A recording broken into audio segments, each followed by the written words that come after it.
Vous savez, dans le monde spirituel, il y a plusieurs lois. Et il y a une loi qu'on appelle la loi de la représentation. Dis avec moi la loi de la représentation.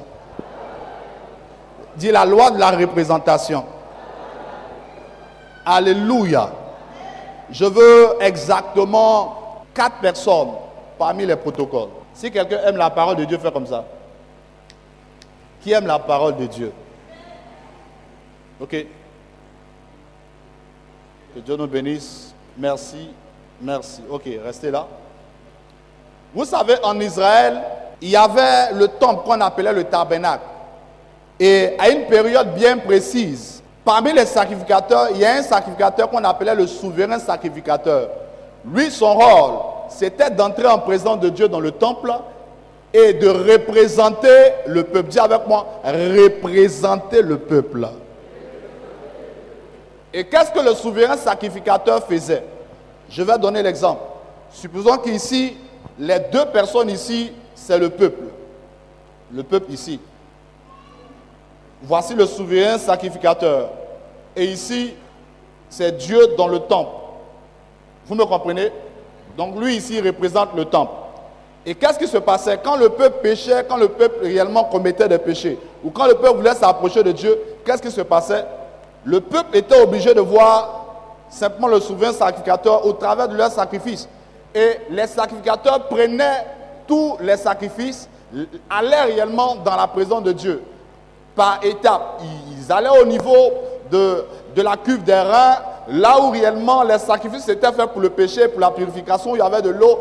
La Bible dit là-bas, le peuple était purifié. Et après cela, il quittait le lieu où il était, qu'on appelle simplement le parvis, c'est-à-dire la grande cour du temple, et il entrait dans le salon du temple. Parce que le tabernacle, c'était comme une grande maison, et dans le tabernacle, il y avait simplement la grande cour, la cour extérieure, là où tout le monde pouvait être. Maintenant, après la cour extérieure, il y a le salon qu'on appelait le lieu saint. Lorsqu'il arrivait au niveau du salon, il faisait ce qu'il devait faire. Et après cela, il accédait jusqu'au lieu très saint. Et la Bible dit, le sacrificateur représentait le peuple d'Israël devant Dieu. Dis Amen fort. C'est-à-dire quoi? Quand il quitte le peuple,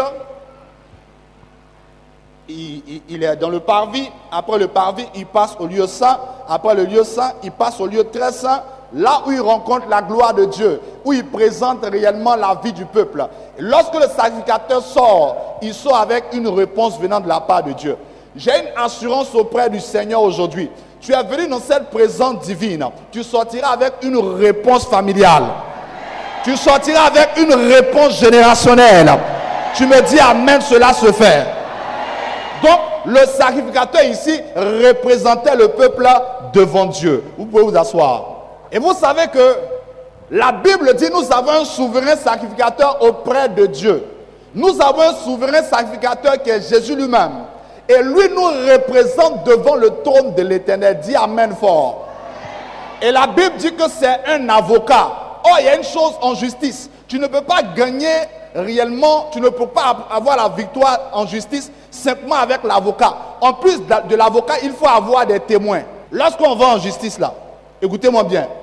Même si l'avocat est excellent, s'il n'y a pas de témoin là, tous les plaidoiries de l'avocat là sont sans soutien. Il faut du contenu dans les plaidoiries, il faut des témoignages. Donc pendant que l'avocat est en train de parler, il y a des témoins qui doivent passer. Donc Jésus est notre avocat, mais qui est ton témoin? C'est ce pour lequel le thème de ce matin, c'est la loi de la représentation. L'avocat qui est Jésus te représente près du trône de son Père. Il défend ta cause pendant que Satan t'accuse. Vous savez, il y a plusieurs personnes ici qui sont accusées par Satan à cause des erreurs passées. C'est-à-dire, chaque fois le diable te rappelle toutes les erreurs que tu as commises. Chaque fois le diable te rappelle tous les péchés que tu as commis. Mais il y a une chose, pendant que le diable est en train de t'accuser, tu as un avocat qui a payé le prix et qui te défend jour et nuit. C'est ce pour lequel il y a une vision qui est sûre pour toi. Jésus dit, alors je voyais Satan tomber du ciel comme un éclair. Je suis venu te dire, le diable qui t'accuse jour et nuit au ciel, devant le trône de l'Éternel, par la justice et par la loi qui a été libérée par l'avocat qui est Jésus, le diable est précipité au nom de Jésus. Maintenant, quand on dit il est précipité, ça dit quoi? Il quitte le ciel pour tomber où? Il quitte le ciel pour tomber où? Donc, pendant que l'avocat te défend au ciel, il faut des témoins sur la terre. Dis-moi amen fort. Le problème, tu te dis, nous on se dit que comme Jésus a payé le prix que Jésus a payé là, nous on n'a rien à faire. C'est ce pour lequel les hommes meurent dans leur péché. Parce que la plaidoyerie de l'avocat, quand l'avocat parle en justice, pour que sa plaidoyerie soit acceptée, il faut des témoins. Le problème, c'est que Jésus a payé le prix, mais les témoins ne se lèvent pas. C'est ce pour lequel Jésus dit, vous recevrez une puissance, le Saint-Esprit survenant sur vous, et vous serez mes témoins. À Jérusalem, en Judée, en Samarie, et jusqu'aux extrémités de la terre. Jésus a payé le prix à la croix. Il y a des gens qui veulent encore que Jésus vienne prêcher à leur place.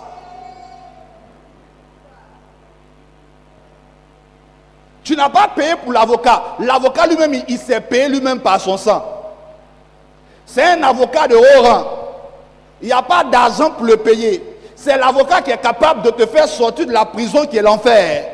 Lui, il a déjà payé le prix en mourant à la croix et en te justifiant. Mais le problème, c'est que pour que le message de l'avocat soit tenu comme vrai, il faut véritablement des témoins qui vont soutenir le message de l'avocat. Jésus a déjà payé le prix. Mais le problème, c'est qu'il n'y a pas de témoins sur la terre qui vont réellement représenter Jésus, que ce soit à Jérusalem, en Judée, en Samarie et jusqu'aux extrémités de la terre. On veut le réveil, on veut l'évangélisation. Mais tant qu'il n'y a pas de gens qui se lèvent,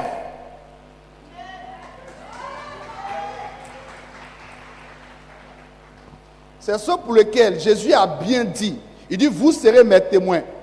Pourquoi? Parce qu'il sait que c'est lui qui sera l'avocat. C'est lui qui sera quoi? L'avocat. Ce qui est plus difficile à payer là, c'est l'avocat. Les honoraires de l'avocat. Il y a des avocats là. Si tu dois les prendre, la minute ou bien l'heure là, c'est des millions. Mais un témoin là, on peut prendre n'importe qui pour venir témoigner. On n'est pas obligé de lui donner quelque chose. Ce qui est plus difficile, c'est d'avoir un avocat qui te défend. Mais gloire à Dieu, la partie la plus difficile du travail a été faite par Jésus. Dis-moi amen fort.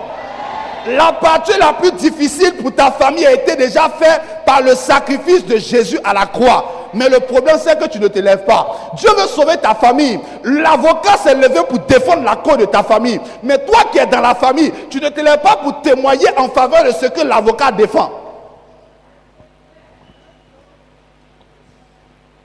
Plusieurs meurent, plusieurs sont condamnés. Pas parce que le message de Jésus n'est pas puissant. Plusieurs meurent, plusieurs sont condamnés. Parce que malgré le fait que Jésus a payé le prix à la croix, les témoins refusent de soutenir le message de l'avocat. Les témoins refusent de soutenir le message de l'avocat. Les témoins, c'est les personnes qui ont vécu la chose. Dis-moi amen. C'est ce pour lequel j'ai eu l'habitude de dire, Dieu ne délivrera pas une famille en amenant quelqu'un hors de la famille. Non. Il délivre une famille par quelqu'un qui a vécu dans cette famille. C'est ce pour lequel Moïse, qui a délivré le peuple d'Israël de l'Égypte, a vécu avec eux 40 ans avant de sortir de là. Je suis venu te dire, tu vis les problèmes de ta famille, mais tu n'es pas dans la réalité de ta famille. Tu vis la situation de ta famille, mais laisse-moi te dire, tu es le Moïse que Dieu a fait sortir de cette famille, afin de former comme témoin, afin d'apporter la délivrance qu'il faut. Dieu veut apporter le changement dans ta famille. Il veut apporter le changement dans ton entourage. Mais tant que tu ne te lèves pas, le message que tu as reçu là, il ne sera pas en action. Sinon, on aurait dit, comme Jésus est mort, c'est que tous ceux qui sont sur la terre sont sauvés. Mais Jésus est mort, mais on voit des gens qui continuent à aller à l'enfer. Pourquoi? Parce que toi, le témoin, tu t'es pas levé pour pouvoir soutenir le message de l'avocat. Est-ce que tu as payé l'avocat? Non. Tu as dépensé combien de milliards pour l'avocat? Cet avocat-là, même des milliards ne peut pas le payer. Parce qu'il s'est payé lui-même par son propre sang. Maintenant, pendant que lui, il s'est payé par son propre sang, Dieu te demande de te lever, de faire le travail. Tu es là, tu es assise et tu attends la délivrance du Seigneur. La délivrance ne viendra jamais. C'est lorsque Moïse se lève que Dieu se lève. Dieu dit à Israël, je me suis levé pour défendre la cause d'Israël. Il dit, j'ai entendu vos cris. et je suis descendu. Maintenant, pendant qu'il dit que je suis descendu, c'est Moïse il envoie. Donc quand Dieu dit qu'il veut intervenir dans ta famille, là, il parle de toi qu'il va utiliser pour apporter la délivrance dans ta famille. Le seul problème, est-ce que tu as commencé à être témoin? Il faut toujours commencer quelque part. Il y a des gens qui attendent que tout soit rassemblé d'abord. Il y a des gens qui attendent qu'ils aient tous les moyens d'abord. J'attends de travailler avant d'évangéliser. J'attends d'avoir les moyens de transport avant de faire quoi que ce soit. Dieu te dit de commencer à Jérusalem. Là où tu as faut commencer, c'est Dieu qui va t'amener jusqu'aux extrémités de la terre. On ne commence pas aux extrémités de la terre pour finir à Jérusalem. On commence là où nous sommes. Je suis venu parler à quelqu'un qui m'écoute ce matin. Regarde, tu attends que ce business devienne grand d'abord avant de t'engager dans l'œuvre de Dieu. Dieu dit commence là où tu es. Commence là où tu es. Jésus est mort publiquement. Nous aussi, nous devons annoncer l'évangile publiquement. Dis à ton voisin, Jésus est mort publiquement. Nous devons annoncer l'évangile publiquement. Jésus est mort à un carrefour, non loin de plusieurs marchés. Nous devons nous lever et annoncer aussi l'évangile publiquement. Il y a des gens qui disent que moi, ma vie chrétienne, c'est dans le cœur. Laisse-moi te dire, de la même manière, tu dis ta vie chrétienne, c'est dans le cœur. Ton miracle aussi va se faire dans ton cœur. Personne ne va voir ça.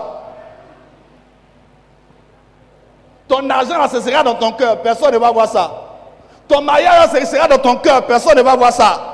Ton argent sera dans ton cœur. Personne ne va voir ça. Comme tu dis que moi, ma vie chrétienne, c'est dans mon cœur. Alors, tout ce que Dieu doit te donner de bon là, tout va rester dans ton cœur, ça ne va jamais se manifester. Quand tu demandes à Dieu, tu n'as pas peur de demander publiquement ce que tu veux à Dieu. Mais quand Dieu te donne là, c'est là que tu dis non, moi je suis dans la discrétion. Tu es dans quelle discrétion?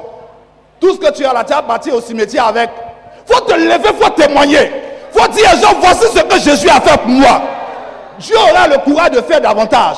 Parce qu'avec Dieu, c'est la reconnaissance. Il a guéri 10 lépreux, mais 9 sont partis, un seul est revenu. Aujourd'hui, dans l'église, nous avons des gens qui ne sont pas reconnaissants. Dieu fait quelque chose. Il faut témoigner devant toute la surface de la terre. Voici ce que Jésus a fait pour moi. Venez voir ce que Jésus a fait pour moi. Sois comme cette femme qui était au puits avec Jésus et qui a dit à toute la ville de Samarie, venez voir cet homme qui a dit toute ma vie. Quand tu demandes à Dieu, tu n'as pas honte. Mais pourquoi quand Dieu fait, tu as honte de témoigner? C'est ce pour lequel il y a beaucoup qui s'arrêtent en cours de route. Parce qu'ils refusent d'être des témoins. Ils refusent de dire au monde, voici ce que Jésus a fait pour moi. La Bible dit, celui qui est revenu, Jésus lui a dit, non seulement tu es guéri, mais tes péchés te sont pardonnés. Les péchés, c'est les sources du problème qu'il avait dans sa vie. Laisse-moi te dire quelque chose. Lorsque Jésus te donne des miracles, le miracle que tu reçois n'est pas totalement complet. Il faut revenir être reconnaissant. Et il va te donner le reste de ce qui manque dans le miracle que tu as reçu. Parce que le problème des 9 qui sont partis, ils ont été guéris, mais leur péché n'a pas été pardonné. Or, la source de la maladie, c'est le péché. Donc, ça veut dire que tant que la source de la maladie est là, la même maladie peut revenir encore. La Bible dit les démons partent, mais lorsqu'ils reviennent, que la maison est balayée, la situation de celui qui avait reçu la délivrance devient plus pire que la première situation. Laisse-moi te dire quelque chose. Quand tu viens en présence de Dieu, que tu es reconnaissant, Dieu scelle ton miracle. Dieu protège ton miracle. Dieu garde ton miracle. La plupart des personnes qui disent que j'ai peur de témoigner, peut-être en témoignant, ils vont s'attaquer à moi. Au contraire, quand tu témoignes, tu scelles ton miracle, tu protèges ton miracle, tu gardes ton miracle. On a Jésus qui a payé le prix, mais on a des témoins qui ne veulent pas se lever pour témoigner.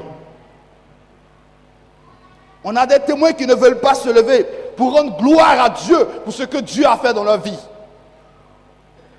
Paul pouvait dire, je n'ai point honte de l'évangile, car c'est une puissance pour quiconque croit.